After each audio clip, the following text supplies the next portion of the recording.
Thank you, Shelley. Boker Tov, Sabah al-Khair. Good morning. I hope that this is probably the last time I have to use all three languages. I'll try to speak as slow as I can in English.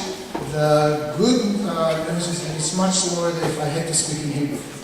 I want first to acknowledge two very important people in my life, my mom and brother, the smaller one, that are here. I also want to thank and really I feel honored and it's a great pleasure for me to be here. Haifa University is my alma mater. I graduated from Haifa University. Those of you who are still looking for the first degree completion, it gets a lot of gray hair. So then I went to the Technion and on part of my studies, I had Shlomo Breznitz as one of my professors, definitely took me into psychology in a very substantial way. And Avi is here, he was on my committee, so I feel at home. A lot of people that I've been working with over the years. I want to thank specifically the Edmund J. Stauffer Center and the organizer for inviting me. This is a wonderful opportunity. Rosa and Shelley and Claudia, that everybody said I would say the same, without which we probably would not be here doing anything. I also want to thank a host of people who allowed me to do this work, trying to delve into the connection that might be put together between mathematics education and brain research, cognitive neuroscience. This includes the participants in my study, doctoral students, really without whom I could not do this work, Fudon and Chi and Jean. The University of Colorado Denver actually put some money for the project that I made, the project and the research, and then also the Leach Foundation, University of Colorado Hospital, and University of Colorado Boulder. So a lot of people are related to this work, and I'll try to get divided. Here's the outline, and I want to make sure that everybody understands. I'll try to look as much as I can to see where you are on it, and whenever somebody wants to ask a question or point to something, please feel free to do that. I would rather have an interactive session, knowing that I'm trying to share with you some ideas, and that if you are working on something and it's not clear, answer it at the time of presentation.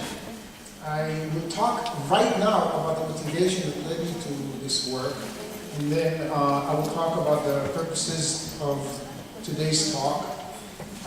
My purpose is to stay awake. I'm still on a serious jet lag, and I woke up at 2 o'clock in the morning. So you probably would have a harder time staying awake if I would get asleep, so hopefully that will work. I will try to engage you in doing the task the way we worked with the participants, so you have a sense of what does it mean to be in that kind of environment without the MRI. I would then focus a lot, I think this is the most important part of the talk, to try to suggest a way of theorizing, creating a conceptual framework that would help us understand what we could do and contribute from math education to cognitive neuroscience. I also hope one of my purposes today, it's not going to be written in the next one, but I want to highlight it. I had a great pleasure yesterday with hearing a lot of work that was absolutely new to me because I'm not in the domain of language. And so I hope that the theory might hold some truth to the people who are doing language, and that's hopefully will go in the next few years to some kind of collaboration. I'll very briefly present the methodology, and then I'll present results, behavioral and from fMRI, and we'll have some conclusions and discussion. The motivation from my work and my delving into cognitive neuroscience was absolutely accidental. I was a program officer at National Science Foundation in the United States, and I was given a piece of paper that was just coming out in 2006 by Professor Tan. He's from China. He finished his doctorate with Posner in the United States. And he was writing about an article that made me like they gave the same kind of simple tasks, addition, subtraction, very simple math, to people in the United States, England, Australia, China, Korea, Thailand, and they found, to their astonishment, mine too, that the areas, the regions of the brain that process the same exercises were different. They depended on culture. And I'm sitting in my office, I'm reading this article, and I'm saying, well, we should be able to explain it. Furthermore, at the time I had a theory that was just evolving, reflection on activity effect relationship. And I thought, well, if nothing else, it would prove that we cannot use the theory, or maybe we can. And that's how I got into this work. I hope to spark more interest in other areas, such as language. For me, it was fascinating, and it is a huge learning curve. So, here are the purposes of today's talk.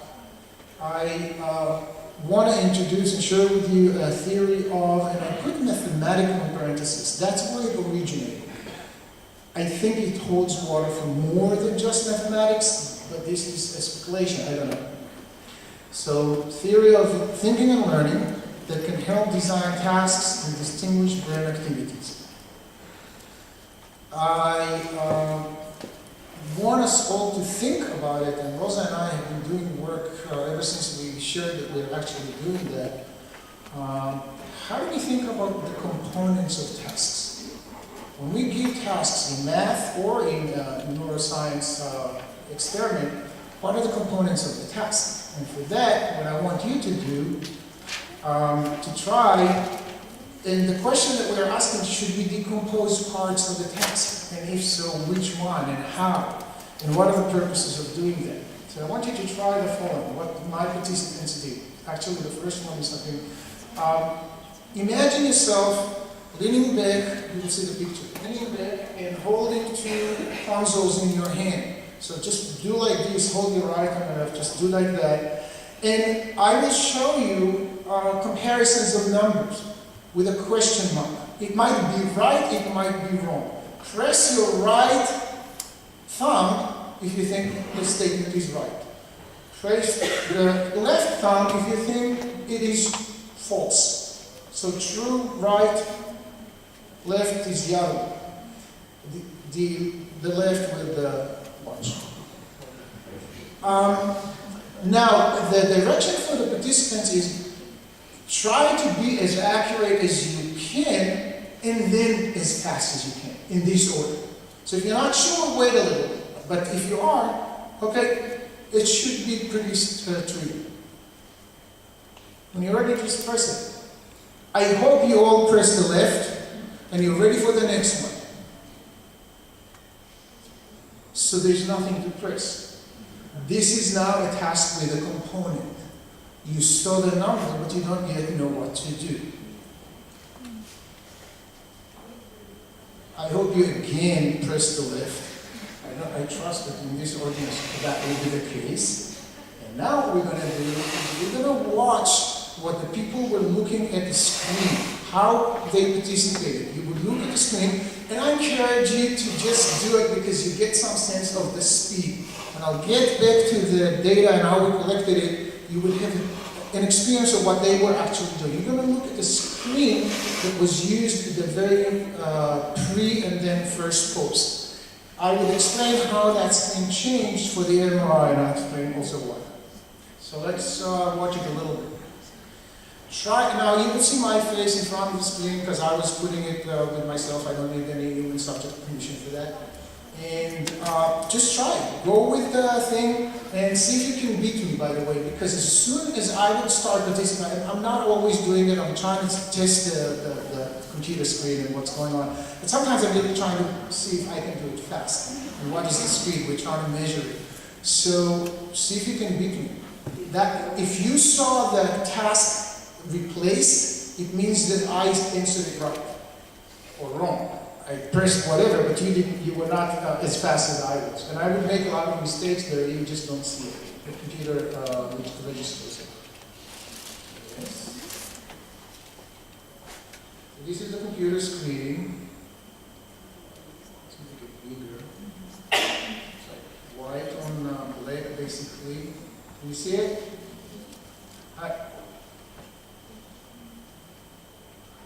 As soon as you know, just press it. Either right for right or left for wrong.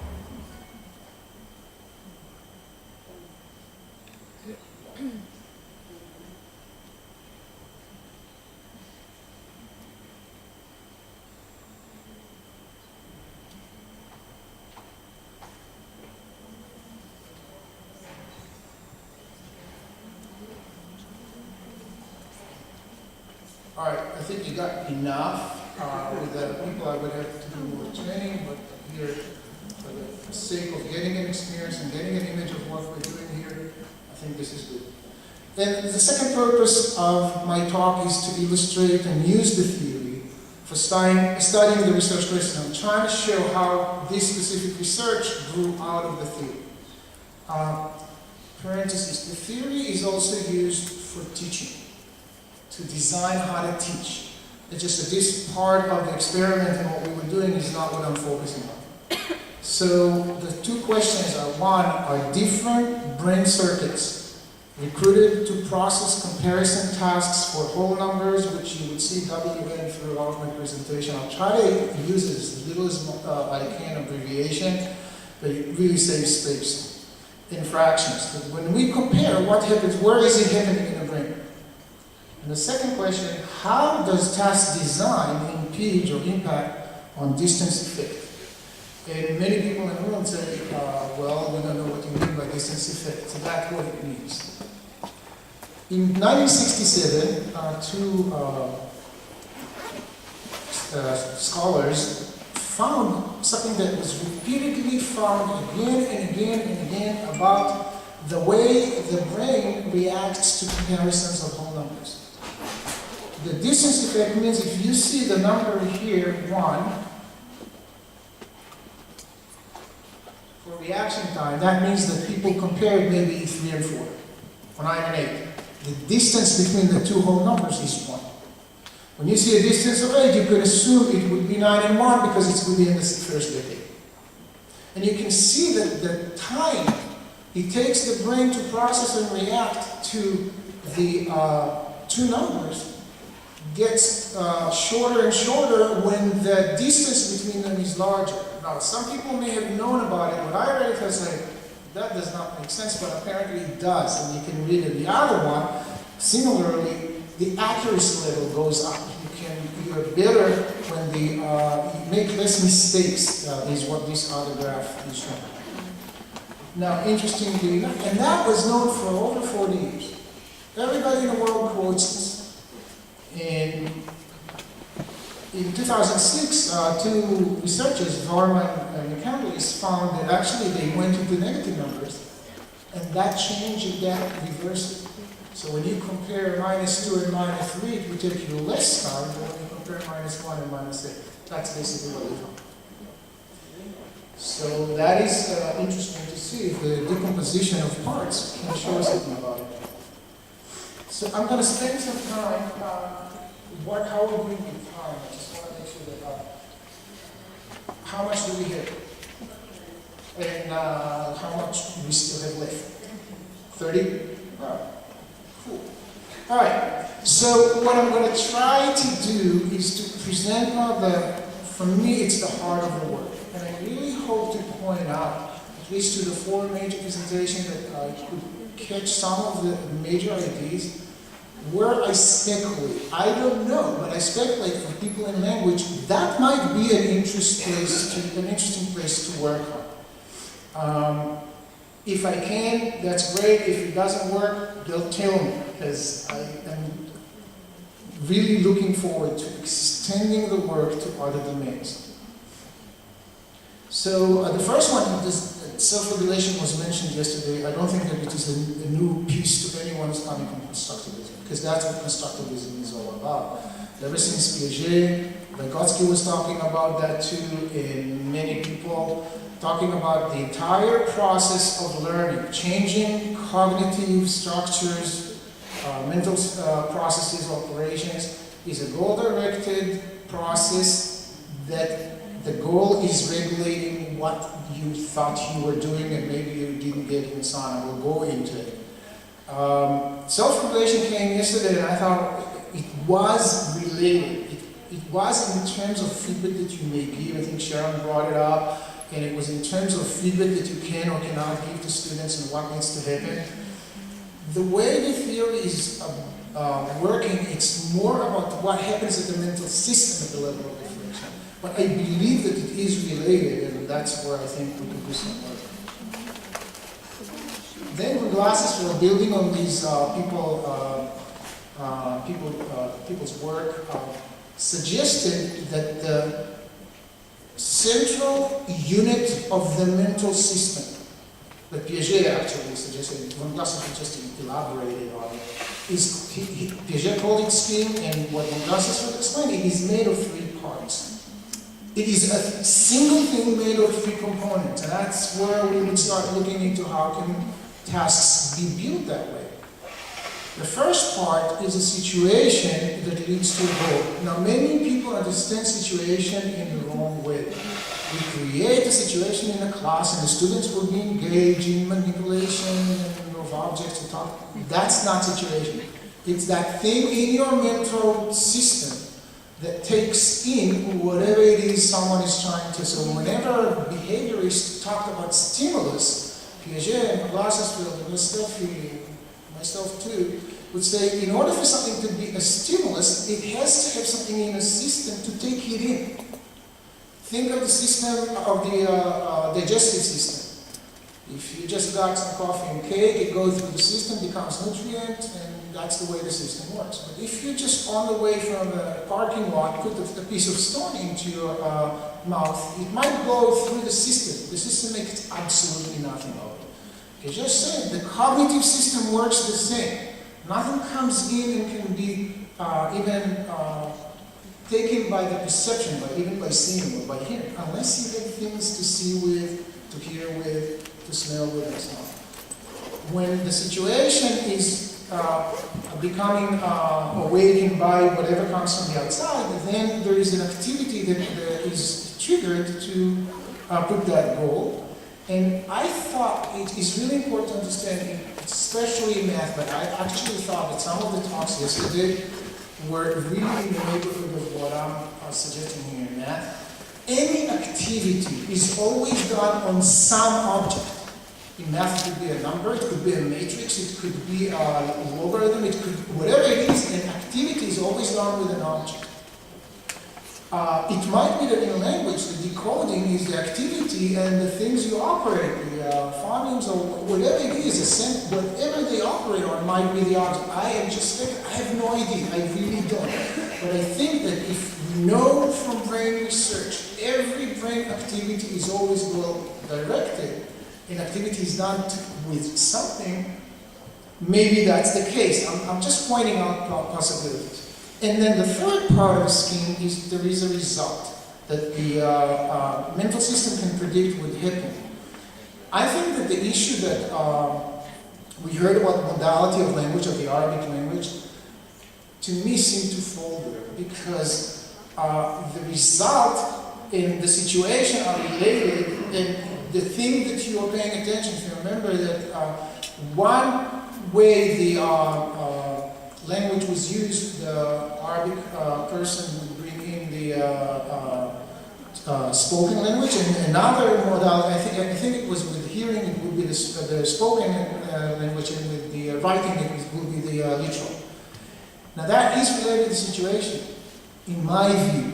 I'm only speculating, but I'm trying to point out places where the theory might be also helpful in other domains. So then, my dissertation and leading to the work with Marty Steinman, who taught me everything I need to know about writing. He's an amazing scholar and also a very, very good and close friend of our family. We developed the theory that came to be known by many people who happened to read some of the stuff we were doing as reflection on activity-effect relationship. I would use AER to suggest that the activity effect is a dyad, is a thing, and these are the the second and the third parts. If you think about it, what you're looking at is you're already seeing, it came out of my question, 2 von Glasses, whom I met in Georgia, So how are the three parts related to one another? And he never really gave a thought to it, and I suggested, well, it seems to us, from what I will share with you shortly, that the last two parts are a unit in and of itself that has to be linked to the situation and the process of learning. But initially it can be created without that link. And so when I'm talking about activity-effect relationship, in the literature I call it a conception, a part within a scheme that a person can run the activity and then figure out what would happen. That's the activity-effect relationship. And we're talking about, we're talking about science and we talk about reflection. I need to be very careful, so I will try to define it a little better. So there are two types of comparisons that the brain can run when we are using our schemes. One is between the anticipated goal that the situation created and what actually happens. We know from brain research this comparison happens all the time. That's the way the brain works. It starts running something and then it checks it all the time. Did I get it or not? That's how it knows when to stop an activity and move to something else. Think about a child who's learning to count on. Carol, I'm looking at you. At everybody. Think about a child who's trying to add 7 and 4. So we know of children who do 1, 2, 3, 4, 5, 6, 7, 8, 9, 10, 11. All counting order. They count from 1 all the way to 11 by units of 1. We want the child to learn. It's a very serious conceptual leap. Some people think about it as the move to having a concept of number, myself included, to do the following. 7, 8, 9, 10, 11. I know I need to stop because I put 4 up.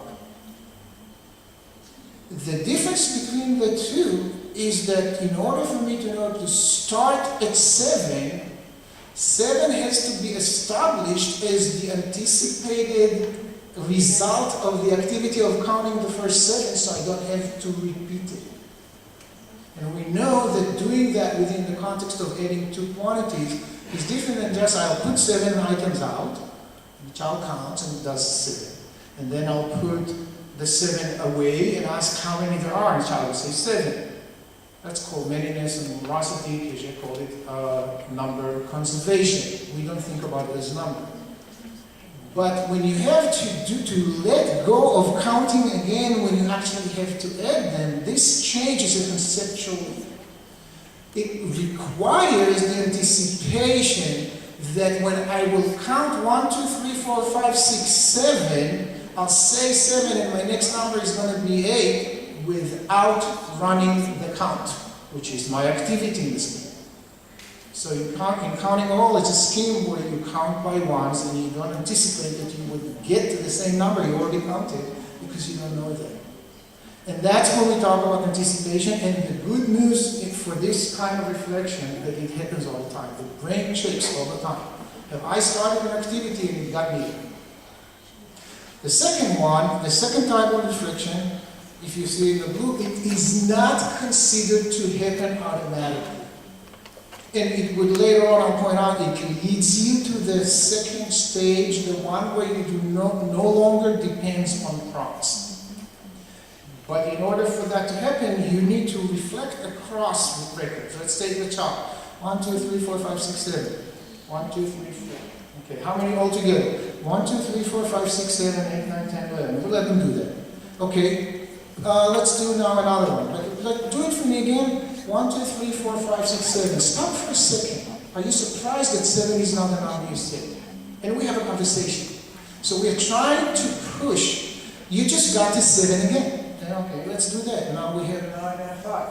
1, 2, 3, 4, 5, 9, 1 and 5. How many altogether? 1, 2, 3, 4, 5, 6, 7, 8, 9. Are you surprised? We are looking at the relationship between the activity of counting from 1 all the way to the first added and the result of saying the number that you just counted before. That ability to compare across those experiences would allow the child to obstruct the invariant. No matter what I do, if I already counted the first collection and I counted the second one, when I'll count both. I would say that number, I can start using it as a basis for the count. I don't have to count again from 1. And that's across all of those experiences that we talk about, the reflection type 2. The brain is capable of doing it. I'll point out that a lot of the places where my work with kids with learning disabilities in math, not in reading, so I don't know, suggest that what they are lacking is that level of reflection. They don't do it on their own. The teachers don't know it is important to encourage.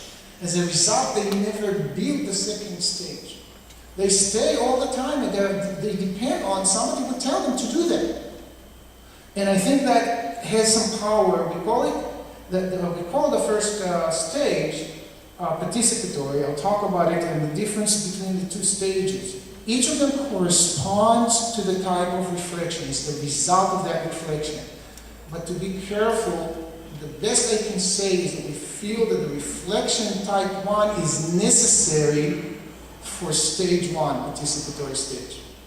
It's not at all clear it's sufficient, but it is necessary. And the difference between the 2 stages is not at the nature of what the child will be doing if he or she was prompted. There is a difference if they are not. But if you prompt them, their solution would look just the same. If I was a behaviorist, I would say they got it, but I'm not. So I think that it's really important to understand. If a child can do things with prompts, Vygotsky would call it the Tzur of possible development, you need to get those things, then they can do it.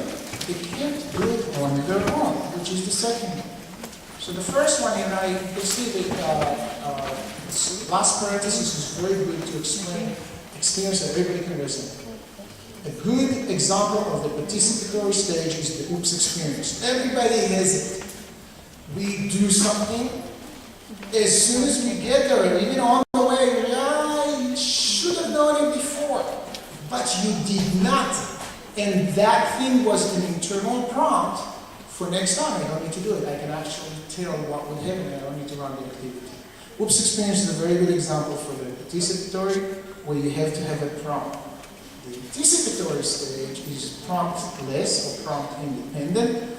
It is spontaneous, and you simply, what we would say as teachers, you know it, and then you can use it. The only thing I want to add, and that's for all of us teachers, because everybody I think, or most people here, my mom's not, my brother's not, but most people in the room are teachers. The major reason I think the distinction between the 2 is important is because all the teachers that I work with tell me. Kids who only develop prompt-dependent understandings, and you as a teacher moved on, they cannot participate in your class unless you prompt them. Now, if you moved 2 concepts down, they may still be gaining something. If you moved 3 or 4 or more, you lost it. In the United States, there's a term for it. Children who are left behind. You leave children behind in math, and I think it's true also in other domains. If they were prompt dependent, they seem to know. They were not prompt independent, and you move on. They are not with you. And I think that's the only thing that I'm trying to kind of teach for something which is important, education. Let's do the theory. So now what I was trying to do, how much time I have shown you? How much? 15? So what I was trying to do now is to say, okay, with all the 6 years of learning about the brain and everything I could read, and I read as much as I could, can I map the scheme theory and the reflection and activity effect onto systems or networks of brain, how the brain is organized? That was in 2011 I published it, so what you're going to see is actually available in a paper. And I think the presentation is going to be put down so that people don't have to just copy the reference. People will have access to it. So what I'm going to try to do is walk you through slowly of how the development of those things can be done in the systems of the brain. The first system is on the left is recognition system. And I'm using terms that were used by bars in 2007. I think some people still use it. Some people say that it should change, but I'm still using it. The second one is strategic system, And the last one is engagement and emotive system, and this one I don't pay attention to at all in this presentation, although it's probably the most important. So out of the world come through our senses something. We simulate it in, and now we say SIEC. It's an acronym for Synaptic Inhibition Excitation Constellation. It is a term that I put down to emulate what other people use, other terms. There are all sorts of terminologies for this, coming out of Hebb's idea that neurons don't fire alone, they fire together in a network. And so when you have a constellation that is firing, and it establishes some balance, at least dynamic balance, that's what we're talking about. AER refers to activity effect. So assimilation into the system would necessarily be into those schemes that are already anticipatory. Those that are not, do not have that connection. And in those, they would say they would trigger the goal, which is another constellation, but now it works in a different center, a different network. And goal here is understood as a reference desired state. The mental system can say, I got there, I can stop. That's basically what goal means in the brain level. And then it also, again, I'm not talking about it, but there's nothing like a goal without, I like it, I don't, I enjoy it. And we heard a lot about that yesterday. I'm just pointing out that there's always a connection to the emotional. I'm not talking about it. As soon as the goal is triggered, it triggers the first loop, which is, I started 1, 2, 3, 4. Did I already start? So I don't have to start from 1, I can continue from 5. If an activity already ran, I don't have to start it again. If the answer to this one, if activity ran, it is registered some temporary auxiliary in the brain, and if it did not, oops, the other way around, it says no. And then it triggers a search for an activity, anticipatory activity effect relationship that I can run. It can also look now in participatory if a prompt came in. So what the system is now doing, it tries to pull from on somewhere in the brain, what should I now do to accomplish this goal? And what is the object I would do it with? And it has to put it together. Let me point out already, because you had the experience, so you can see immediately where this is leading. So in the first task you had, you saw 2 whole numbers and a question mark. That was the entire task. In the second one, I could see, well, I was looking at my brother, you were looking like, what does he want from us? You see 170, you don't know what to do. There was no operation, there was no call for any activity. It was just an object. And that's what we're trying to look into. The ability to separate the activity from the object. And once the brain called from whatever it is, and it might be wrong mathematically to someone else who's doing it, but that's what the brain does for the child, for the student, for the learner, it then runs it. That's easy. By the way, all of this is schematic. It's not anything about what the brain is and something.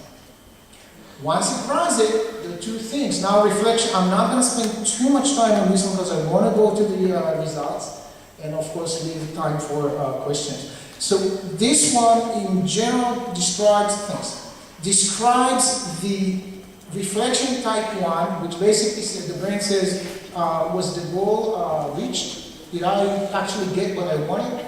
And was the, for the emotional thing, was the thing that I was running was really making me happy? Am I getting there? Am I getting away from it?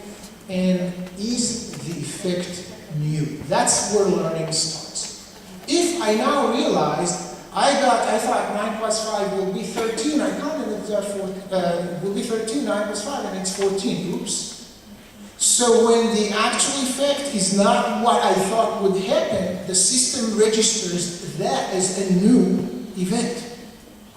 And then over time it registers, and then comes the second one and says, well, how about you look across those registered experiences and see if there's any pattern within it, something that is actually going to happen again and again and again, which you would make into the new idea.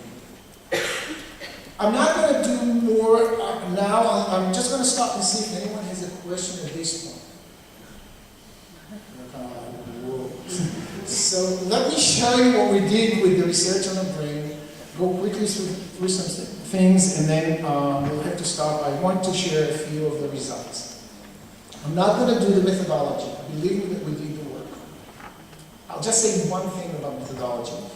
The research included pre-intervention of about 40 to 50 minutes in which I only worked with them conceptually, no trying or anything like that, and then post, and then there was a few months later a post in the MRI. But they did not have any of practices, many Americans would say would make perfect, and it does not.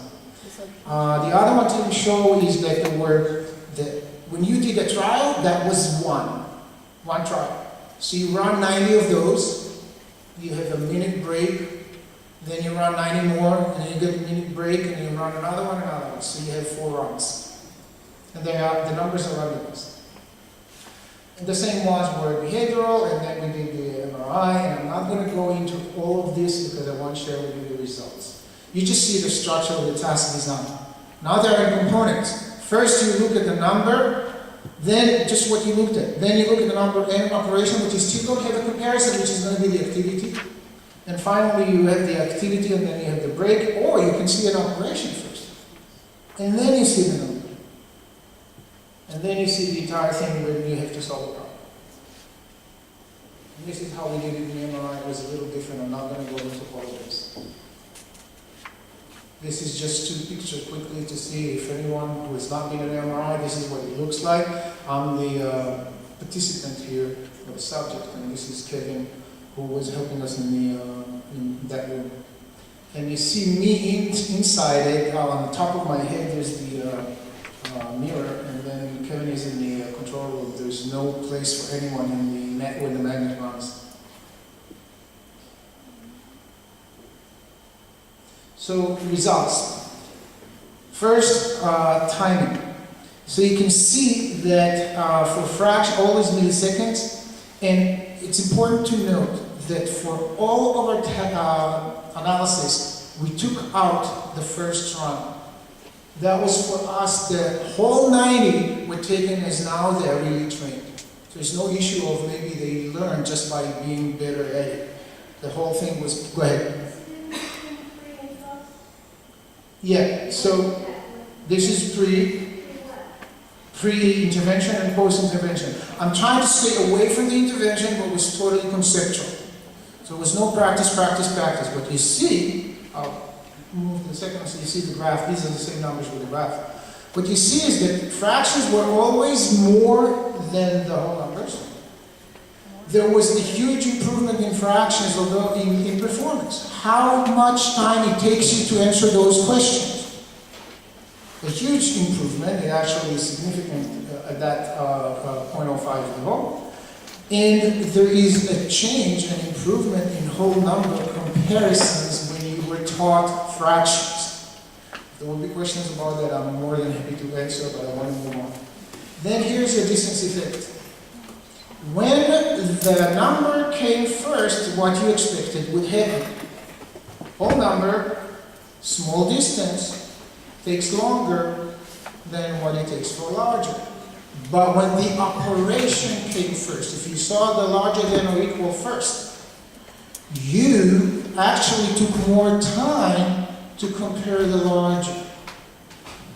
In simple language, we found that the component of the tasks changed 45 years of work. It does not suggest that when you do it certain ways, the distance effect is there, but it depends on the task. MRI.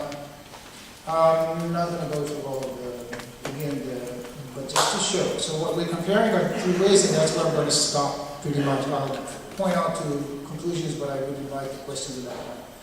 We're comparing now, the MRI is comparing activity and brain areas by subtracting the activity in one activity and then the other one. So we're now comparing whole number and fraction, so a number, either way, to operation. And look at areas in the brain that fire more for a number than for an operation.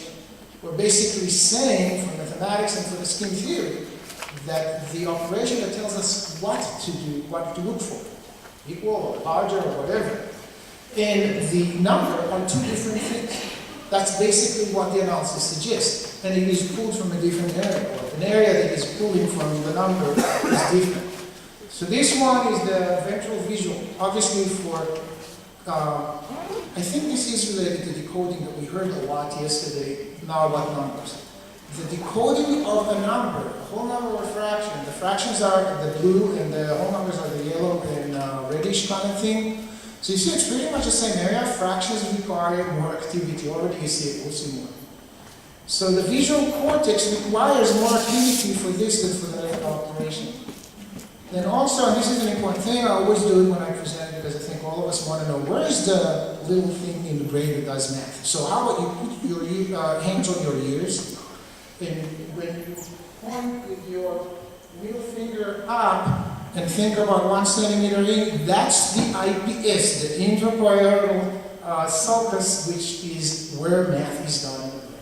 And that's the one you see. Obviously, operation does not require any of it, but you pull number from it. And then the interesting thing, really interesting, we did not do much about it, but I think it's really important to know. Preparation for the pressing that happens in the supplementary motor area takes more activity when you're preparing when you started a task with a number as opposed to with operation.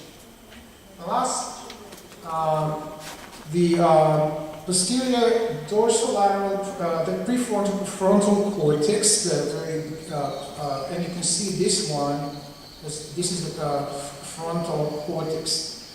That's the part in the brain that is engaged when you have demanding tasks. And with this in mind, how about we look into how much more activity in the brain is done with integers. And we had a conversation earlier with Perler and I think this is what might later on we will continue about where is language and the long-term retrieval.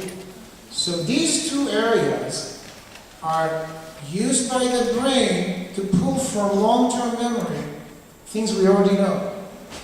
The whole numbers are things we pull from memory. And these are the things where fractions is more activated in the brain than whole numbers. I'll just, without going into the details, I'll just let you see it. I don't want to go into the details. One thing that we can say about it, anyone who teaches fractions after whole numbers, fractions are not just a simple extension, at least when it comes to the brain. It's a whole new animal. And I'm not going to go more details than that. If we have more time, I'll be happy to go back to that. But in general, we see a lot of areas that are firing out for fractions that were not for whole numbers. Conclusion, discussion, I'll just put everything in and open it up for questions. Were confirmed hypotheses. Obviously, the fraction takes longer. Brain activation in different regions with fraction is way more activated than whole numbers. By the way, when we started, people said, you don't even know if it's going to go. You don't know what you're going to find. And it was true, we didn't know. So we tried whatever. We were surprised that the distance effect reverses in some way the components are working. In the change, of course, in the whole numbers, the resulting intervention on fractions. Let's have some questions.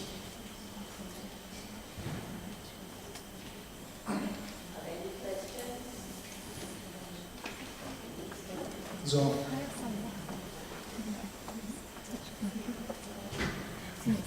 I actually have a bunch of questions.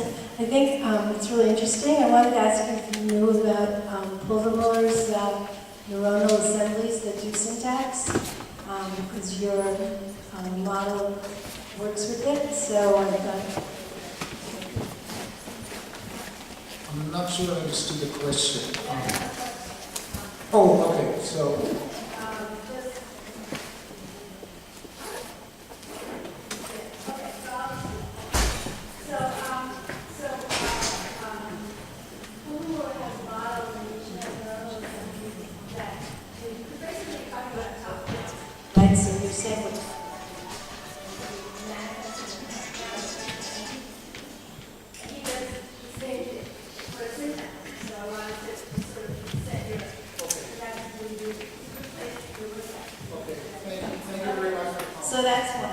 second thing was, did you at all look at the brain area fluid?